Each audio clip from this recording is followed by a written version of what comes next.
Hello guys, Plant to Tank here. Just redid the 120 and turned it into a hardscape instead. All that's left in here is just the wild discus, and here they are. They're not showing much color because they were just put in here today, a couple hours ago, so they're still getting used to it. And I just put in a new light on this 120. I took the 4 bulb T5 and put it on the 75 because that's a Plant to Tank.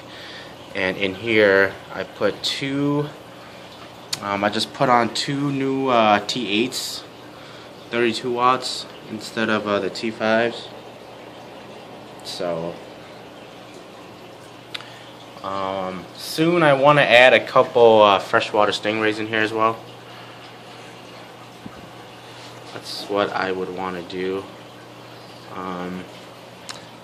The substrate that's in here right now is a red flint sand or pool sand.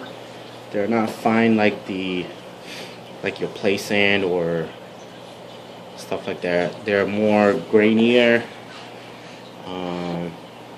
So they're gonna be, I just like them better than just straight sand, because straight sand they go everywhere. But these are nice, so they don't go everywhere.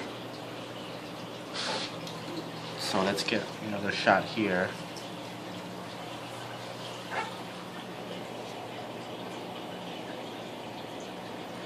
Might add some more discus in here too, who knows.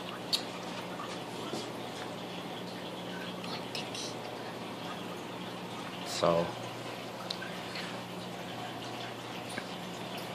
the reason why I did the change was because I wanted my discus to be lighter. Previously this tank had Eco Complete, and it's really, as you know, Eco Complete is black, and my discus were really dark, and I just never really liked that. So I just decided to go with this substrate, and since it's lighter, it's gonna be better. So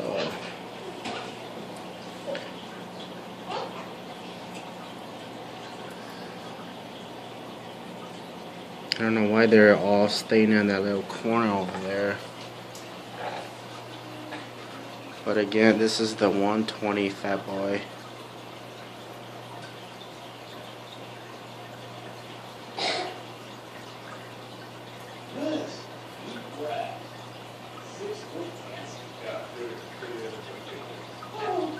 Hey bro, turn the sound down.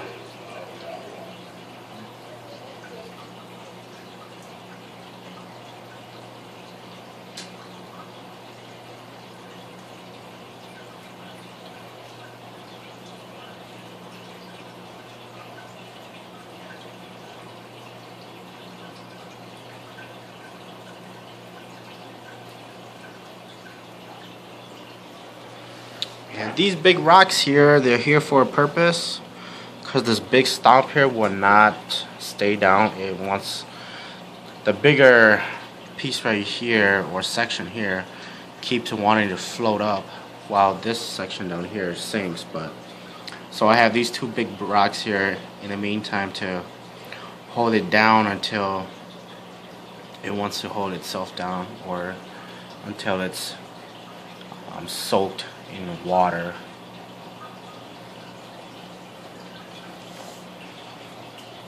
But yeah, this is the 120, guys. It's gonna be my discus biotope hardscape, whatever you want to call it. This guy has seemed to kind of color up a little bit.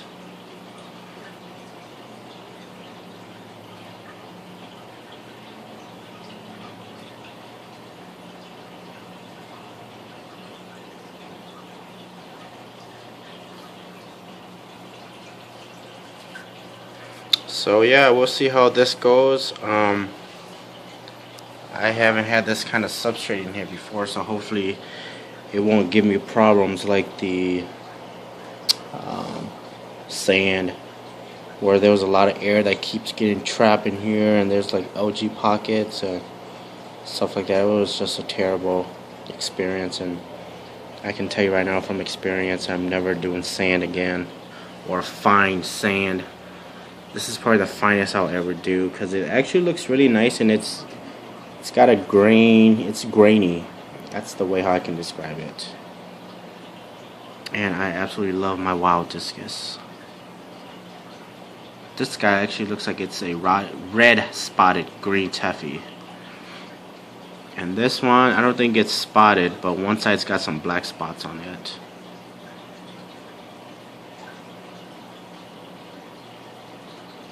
I mean, you can't really notice it when it was in here with the Eco Complete, but now that it doesn't have the Eco Complete anymore, the colors seem to be a little different, but who knows? They're still new to the sand and stuff, so maybe down the road they might even change their color forms, because I was told that it takes a long time for discus to color up, but so far they're looking amazing. I can only imagine that they will just look even nicer. And as for food source, only live blackworm is fed to these guys, and that's the only food they'll eat. They won't eat anything else.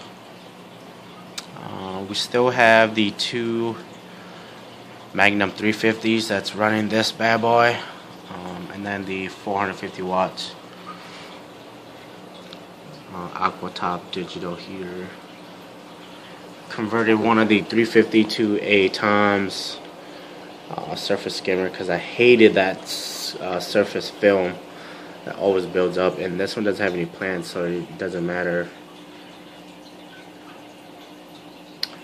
And it's also got a 24 watt UV sterilizer along with a power head to keep things moving. This thing is turning at probably 14 or 1500 gallons per hour right now, which is perfect for these discus. Might add a couple more. I mean, might add another power head or something like that in here too. Who knows? But alright, guys, one more quick shot of the wild discus. Planted Tank signing out.